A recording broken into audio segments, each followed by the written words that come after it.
Okay, let's try this for the third time. Okay, so I found another one of these wire spools. Had an idea, which I would call the Space Ork War Wheel, which is a very similar idea to the, if you've ever seen it, the Skaven Doom Wheel. So what I want to do, this, and then put tank treads on it. Now the problem is these are a little too long and they're very inflexible, so comes a problem. But I think I might be able to angle them a bit. Right now, hard to tell. I need some putty to see if it'll actually work. I do have a bunch of different panels though, so if those don't work, something might. And obviously, what I could do, cut this in half, cut this off here, cut this in half, smush them together, make it one tread wide, or I can try and do a double tread. At the moment, not 100% sure.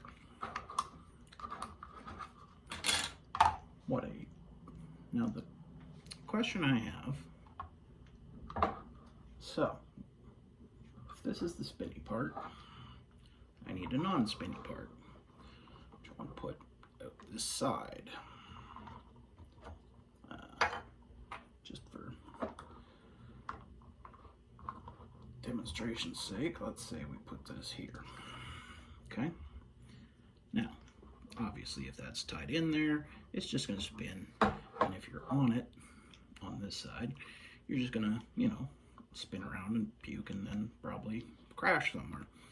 So, what I want is to know, here's what I'm thinking. If you have this is obviously spins in here.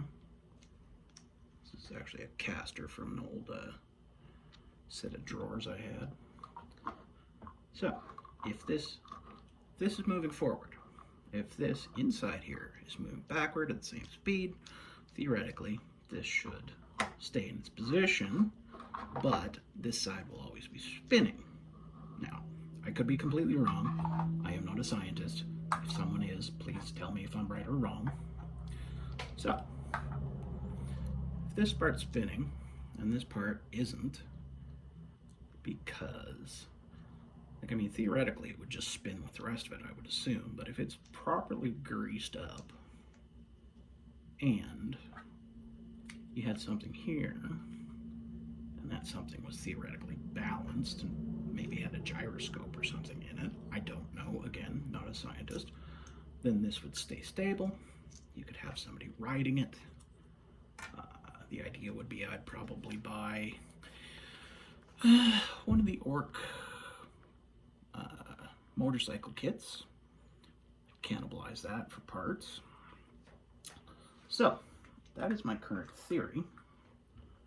I wanted to document it because I didn't document the first half of the first creation, so obviously I don't have anything to share about that. I'll try and make a static image video, but that's not going to be very exciting.